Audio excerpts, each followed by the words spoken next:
Joining us now is Dave Sharma, a Liberal Senator, former Wentworth MP, covering Bondi and the surrounding area. David, thanks for coming on. I know you were rushed back to be with us and to be here in Sydney. You know this electorate very well. You know the area very well. Awful events yesterday. What are your thoughts on it, David? Look, it's just devastating, Rowan. I think people are all in a deep sense of shock. I've had a lot of people checking in, and I've been checking in on a lot of people. My daughters, who, you know, frequent visitors to the mall, as is my wife and I.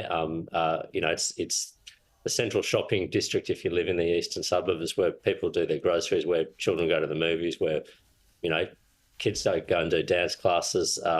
There's a lot of people there on any given day, and to see something like this and the terror that was inflicted on the people who are in the mall and experiencing this attack and hiding for their lives or running for their lives it's just indescribable. I mean, I'm glad it's over, but I feel terrible for the 6 victims, the many people who are hospitalised, and of course all their families and loved ones.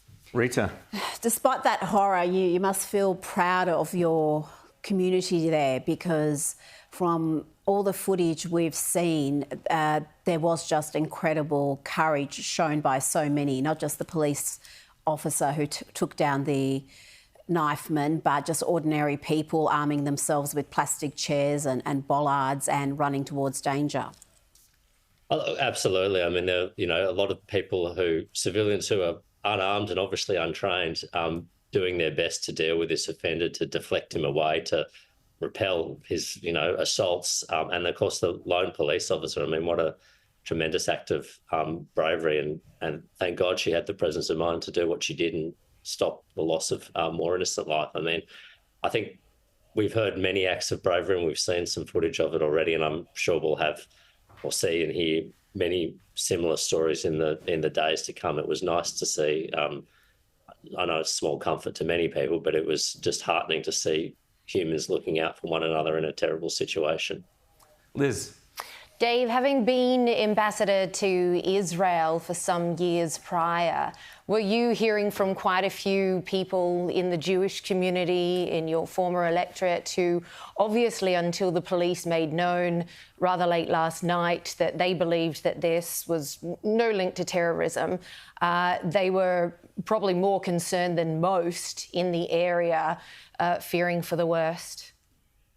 Look, I think it's certainly true to say that people in the area, and especially the Jewish community, have been in a sort of heightened state of stress, because we have been, you know, people have been worried about strong tempers and strong emotions flaring out into something else, you know, ideologically committed crimes or terrorism. It seems, as the police have said, that this did not have an ideological motivation or a political motivation in that sense. But look, certainly people in the area, because of what's been going on in the Israel-Gaza conflict and because of some of the protests we've seen, people in the area have been, I think, you know, a little more alert than they have otherwise or would otherwise have been. And that said, you know, people might have been avoiding the CBD, but Bondi Junction, Westfield Bondi Junction has, you know, I don't think anyone would have necessarily thought that we would see crimes committed like the ones we saw yesterday.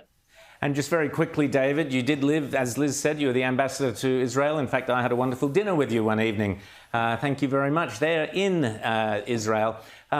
Your thoughts on this attack from Iran? Drones, ballistic missiles. We've heard from Richard Kemp earlier. You know, is Iran kind of probing Israel's weaknesses for a later attack? Is that what's going on? Is this trying to avert something happening in Gaza? Your thoughts, David?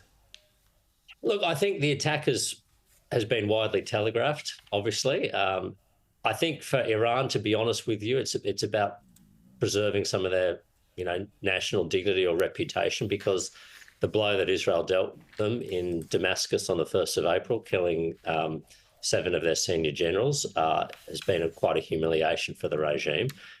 My sense is that, look, they have to be seen to respond, but provided, you know, I think Israel's obviously on high alert. I don't know whether Iran's response will actually be able to, you know, penetrate Israeli air defences and do any damage or not. But My sense is that neither side wants this to escalate further, but there's a recognition, if you like, that Iran was always going to do something in response to this.